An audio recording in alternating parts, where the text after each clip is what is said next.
వస్తే అది మాట్లాడి ప్రజల్ని మభ్యపెట్టి మరీ ముఖ్యంగా రైతులనైతే రైతు రుణమాఫీ చేస్తాం 2 లక్షలు తెచ్చుకోండి ఉరకండి తెచ్చుకోండి బ్యాంకు పోయి తెచ్చుకోండి అని చెప్పి నేను రాగానే డిసెంబర్ 9 తారీఖు రాగానే రుణమాఫీ చేస్తా అని చెప్పి మాయం మాటలు అదొక్కటే కాదు నోటికి ఎన్ని వస్తాయని గతంలో కేటీఆర్ గారు చెప్పిండు 420 అబద్ధాలు చెప్పి ఈరోజు అధికారులకు వచ్చినాక రైతులంతా కూడా రైతు 2 లక్షలు తీసుకుని అందరూ రుణమాఫీ అవుతుందని ఎన్నో ఆశతో ఎదుర్కొంటారు కానీ కాలేదు. కాకపోగా ఎప్పుడు చూసినా రేపు అవుతుంది మాపై అబద్ధాలు ఆడుకుంటూ లాస్ట్కు మన ఎంపీ ఎలక్షన్ టైంలో మళ్ళా ఓట్లు రావాలని చెప్పి మళ్ళా అబద్ధాలు ఏడేవో దానికి అక్కడ అన్ని రకాల చేసుకుంటూ ఈరోజు అబద్ధాలు ఆడుకుంటూ ఈరోజు రైతులు మోసం చేసింది. దానికి అందరం కూడా ఏంటంటే రైతు రుణమాఫీ కావాలి రైతులంతా బాగుండాలి అనే ఆశయంతో వాళ్ళందరూ కూడా చాలామందికి ఏంటంటే గతంలో అందరికి ఇస్తాను ముఖ్యమంత్రి రేవంత్ రెడ్డి గారు అందరికీ రుణమాఫీ 2 లక్షలు కానీ వచ్చిన తర్వాత ఆంక్షలు కొంత ఓన్లీ వాళ్ళ యొక్క కుటుంబంలో ఒక్కరికే ఇస్తామని మన తర్వాత మళ్ళీ ఏదో మొత్తం 2,20,000 ఉంటే 10,000 ఇస్తేనే మన కత్తిపై రుణమాఫీ చేస్తామని అన్ని అబద్ధాలు మళ్ళీ ఆడుతున్నాడు. కాబట్టి అందరం కూడా రైతులందరూ కూడా కోపదు రైతులు అందరూ రైతులతో కూడా చాలా బాధపడుతున్నారు. గతంలో మన కేసీఆర్ ఉన్నప్పుడు రైతులను గొప్పగా రైతు రాజుగా చూడాలని ఎన్నో పథకాలు చేసి ఎంతో గొప్పగా రైతులు చూసుకున్నాం. ఎంతో గొప్పగా పంట పండించుకుని చాలా గొప్పగా తెలంగాణ రాష్ట్రం చాలా బాగుండేది.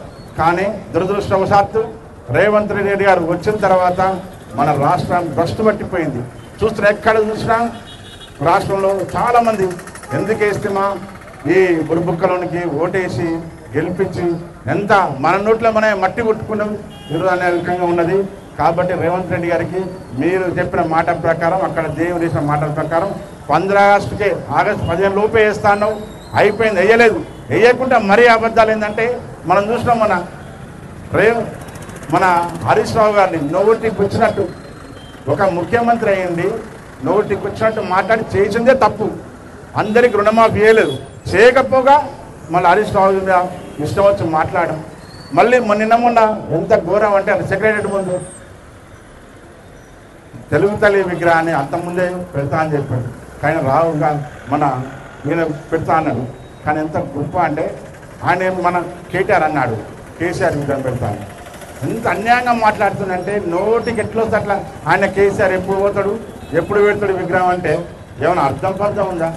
అసలు మనుషులు అంటే నీకు ఎట్లా ఊపడుతున్నారు?